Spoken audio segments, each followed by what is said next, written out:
What's up, gangsters? You want to hear some of my wild tales? Or rather those of Argentinian filmmaker Damian Cifrón? That would be more convenient since he wrote and directed 6 of him in his latest movie, Relatos Selvajes, which translates to, of course, Wild Tales. It's a 2-hour-long anthology movie with 6 independent segments, all running between like 7.5 and 30 minutes. These 6 segments, they're only somewhat related theme-wise, since they all tell stories of characters in somewhat desperate situations, and tell us how these people handle those situations.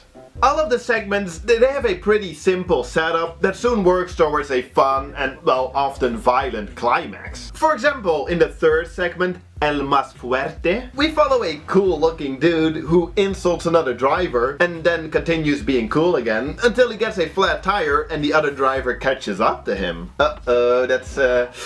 Or Bombita, the 4th segment, where a man finds his car unfairly being towed and then, after he's refused a refund for his fee, loses his temper, causing a domino effect of bad stuff happening to him.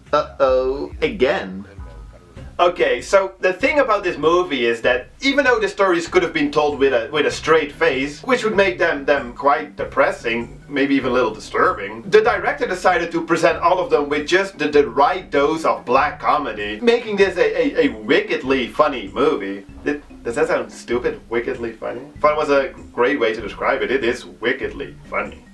Although the degree of this black comedy, you know, like how well it's balanced, it kind of varies from part to part, with the 1st segment, Pasternak, in which a group of passengers on an airplane discover that they all have something in common, being mostly just a little silly. But then you have the 5th part, La Propuesta, being probably the most serious one, about a rich couple trying to come up with a plan to get their son out of trouble after he hit and run a pregnant lady with a car. Like he hit the pregnant lady with a car.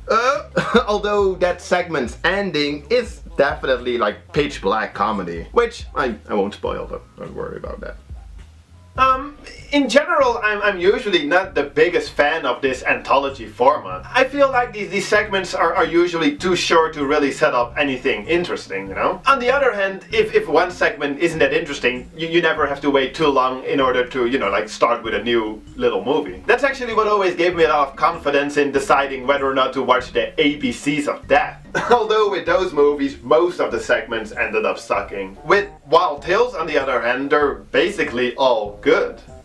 Besides the ones I've already mentioned, there's 2 more segments. The 2nd one, Las Ratas, where a waitress recognizes a customer as the man who basically messed up her whole family and is now contemplating revenge. And the final one, Hasta que la muerte nos separe. Is that alright?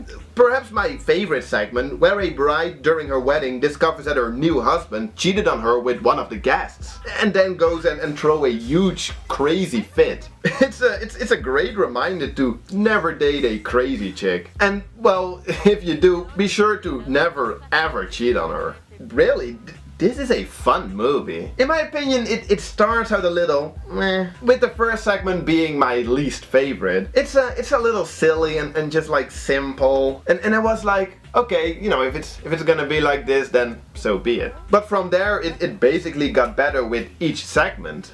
The running time of each tale gets longer as we progress through the movie, so that does kinda confirm my personal opinion, you know, like what I said just now earlier, that you can't really set up anything too interesting in a short running time, since I basically think that the further you get into the movie, the better the segments become. Also, quite important, besides the funny setups, I just love the look and feel of this movie. The cinematography and the camera work is very pleasant and it definitely helps to keep even the less interesting parts quite interesting. It's like, you know, the cinematography is so well done that you don't even necessarily notice that it is so well done, if that makes any sense.